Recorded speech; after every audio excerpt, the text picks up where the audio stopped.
साहब जी, मेरे सभी भाइयों बहनों बेटा बेटी माता पिता को भक्तमती की सत साहब। तो आज हम सुनेंगे संत रामपाल जी महाराज की सत्संग में गुरु जी हमें बताते हैं कि जो हम ये मूर्ति पूजा करते हैं और पेड़ पौधों की पूजा करते हैं और व्रत रखते हैं, इनका कोई हमें लाभ प्राप्त नहीं होता और हम व्यर्थ में अपना जीवन बर्बाद करते रहते हैं।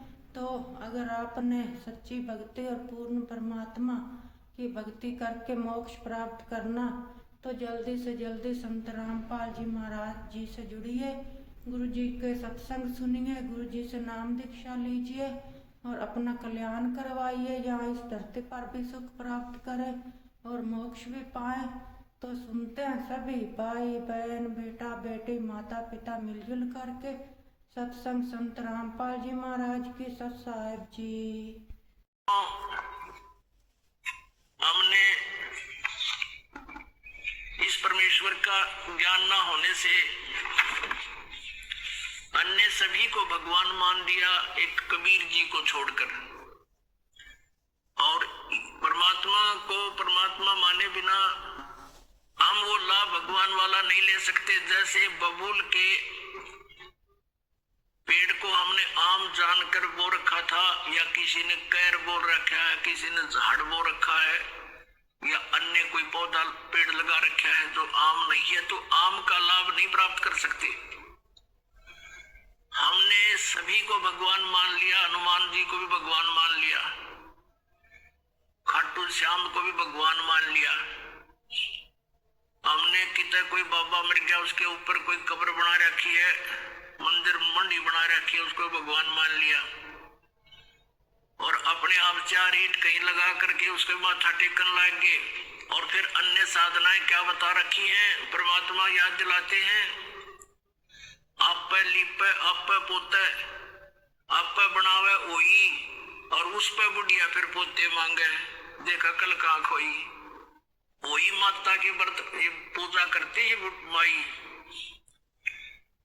एक आप पे बनाओगे, औरत की शकल सी बना लेंगे, आजकल तो बड़े बड़े चित्र ले आवे की देते हैं, पहले आप पे बनाया करते नो, चित्र से बना के औरत की घाघरा भरा देते और उसको हाथ लगा देते नो, बूढ़े बूढ़े, और उसके सामने फिर बुढ़िया हाथ जोड़ के नो कहे, ए हुई माता मैंने पोता जी है मेरे घर में सुख रही है, आप पे लिपे आप पे पोते उस स्थान को मड प्लास्टर से लिपा करती, और आप पे बनाई हुई वह माता भी आप कंस्ट्रक्ट करी, और फिर उस पर अपने बढ़ाई हुई बहनों का तो मेरी सुरक्षा करिए, उसको पोते मांगे नो का अकल कहां से खोई।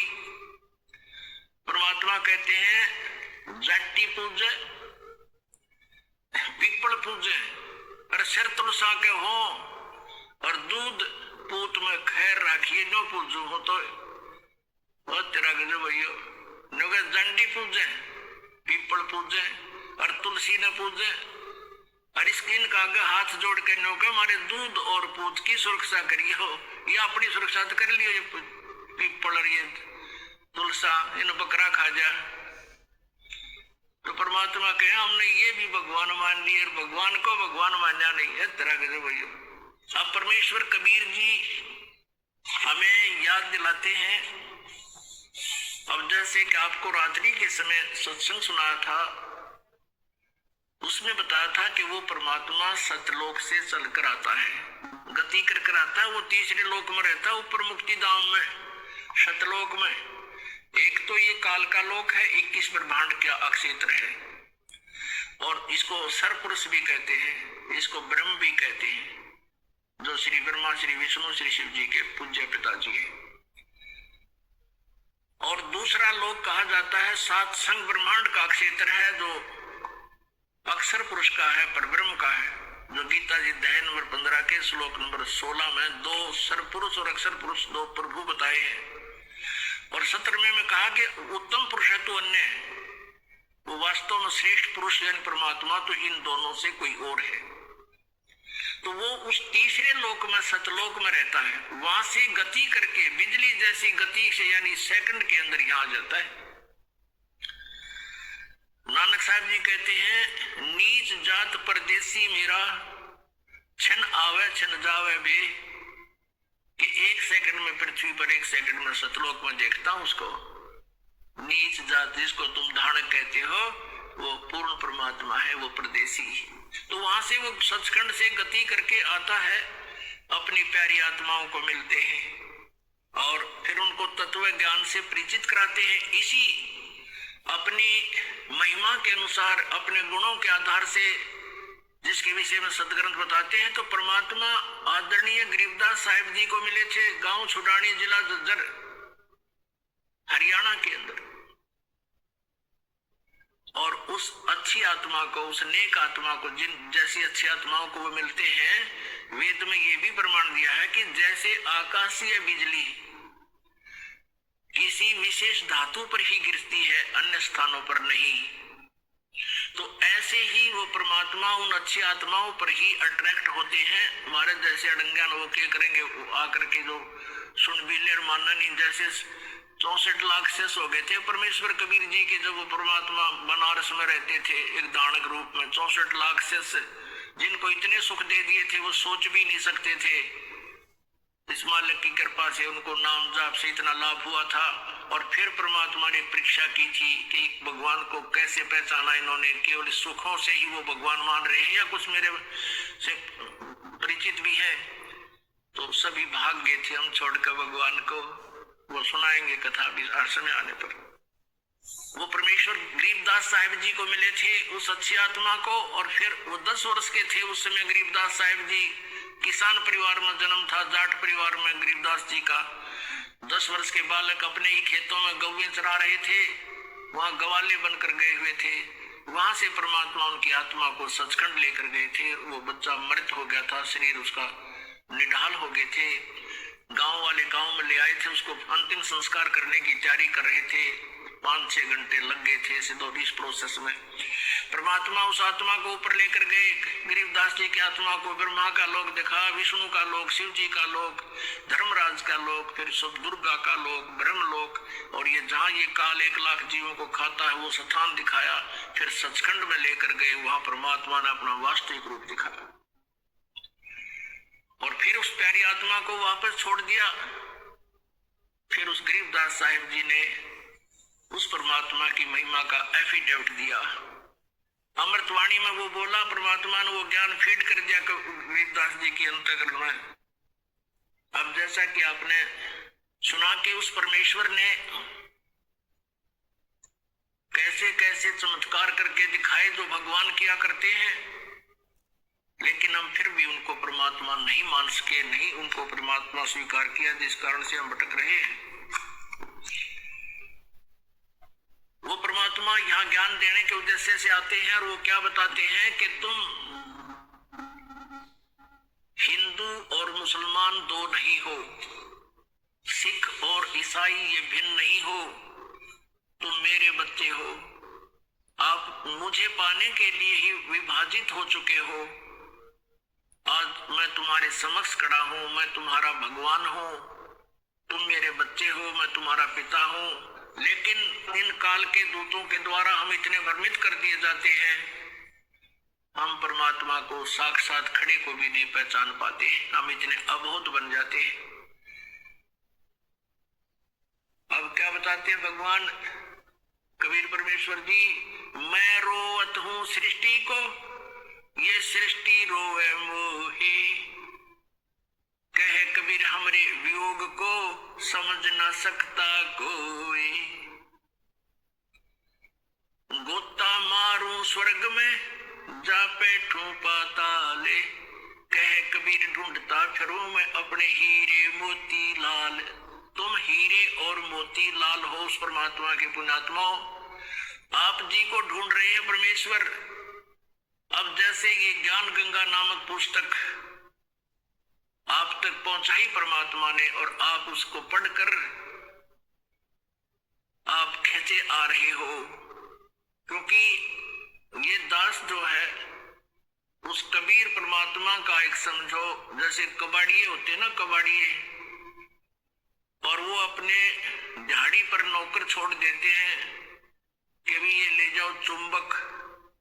वो क्या करते हैं, लोहे को लाकर कबाड़ी को देते हैं, कबाड़िया उनको तोल कर उसके हिसाब से उनका रेट दे देता है उनको मजदूरी। तो वो क्या करते हैं कि चुंबक भी साथ रखते हैं और उस चुंबक को धागे से बांध कर ऐसे जमीन पर लटकाते घिसलाते चलते हैं। जो लोहे के कण होते हैं उसको चिपक जाते हैं और वो उतार के उनको अपनी झोली में डाल लेते हैं और जो कंकर पत्थर है वो पड़े रह जाते हैं।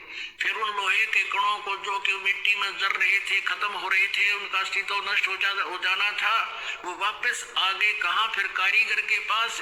उसको फिर उन्होंने नए सिरे से उसका कोई नया औजार, कोई चम्मच बना दी, कोई फिर कितना अच्छा औजार बन गया, यानी उनका सदुपयोग हो गया। तो आप जी इस संसार रूपी कंकर, उनमें लोहे के कण थे, स्टील के कण थे, आप परमात्मा के अंश थे और इस परमात्मा ने चुंबक फेंक दिया सब जगह और आप उसके चिपक कर आ रहे हो।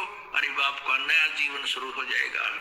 तो गरीबदास साहिब जी ने परमात्मा से परिचित होने के उपरांत प्रभु की महिमा का एक कलम तोड़ विवरण किया है। कबीर परमेश्वर की महिमा बताते हुए गरीबदास जी कह रहे हैं कि वो किस प्रकार हमें समझाया करते थे। हिंदू और मुसलमानों को समझाया करते थे कि तुम साधनाएं गलत कर रहे हो। अब परमात्मा काजी मुल्ला जो मुसलमान धर्म को भ्रमित किए हुए हैं उनको कहा करते थे और उधर से पंडित ब्राह्मणों को, पांडवों को और ये नकली मंडलेश्वरों को कहा करते थे कि तुम साधना गलत बता रहे हो, तुम भी परिचित नहीं हो, इन भोली आत्माओं को गुमराह करके काल के जाल में फंसाए बैठे हो। तो सच्चाई कहने से परमात्मा के कबीर जी के वो सभी शत्रु बन गए थे। कौन? मुल्ला और काजी और पंडित और वो उस टाइम के गुरुवर हिंदू धर्म के। परमात्मा क्या कहा करते थे? काशी जोरा दीन का ये काजी खिलस करंत, गरीबदास उस सरे में झगड़े आन पड़ंते। सुन काजी राजी नहीं आप अलह खुदाए, गरीबदास किस हुक्म से तुमने ये पकड़ पछाड़ी गाय। अपने आत्माओं परमात्मा कबीर जी मुसलमान काजियों को कहा करते थे कि तुमने किसके आदेश से ये गाय मार दी? मांस खाने का आदेश कौन सी किताब में लिखा है? जैसे आप जी को कल रात्रि के समय रूबरू कराया था पवित्र बाइबल से, उत्पत्ति ग्रंथ में, उत्पत्ति ग्रंथ के और अध्याय नंबर 1 के श्लोक नंबर 26 और 27 में स्पष्ट किया, 28 में, कि परमात्मा ने कहा मनुष्य को मैं अपने जैसा अपने स्वरूप में बनाऊंगा और ऐसा ही परमात्मा ने अपने जैसा मनुष्य को रचना कर दी, नर और नारी करके उनकी उत्पत्ति कर दी। फिर उनको आदेश दिया कि तुमने मांस नहीं खाना, केवल पृथ्वी के ऊपर जितने भी बीज वाले पौधे और फलदार वृक्ष हैं, ये फल ये तुम खा सकते हो, किसी को मांस खाने का आदेश नहीं है परमात्मा का। और पुण्यात्मा गरीबदास जी साहब कह रहे हैं कि कबीर साहब ऐसे कहा करते थे,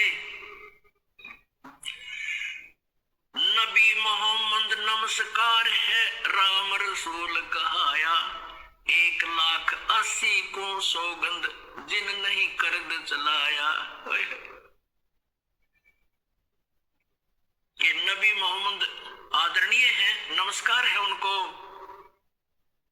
वो तो अल्लाह के रसूल बनकर आए थे, उन्होंने ये जुल्म नहीं किए। नबी मोहम्मद नमस्कार है राम रसूल कहाया।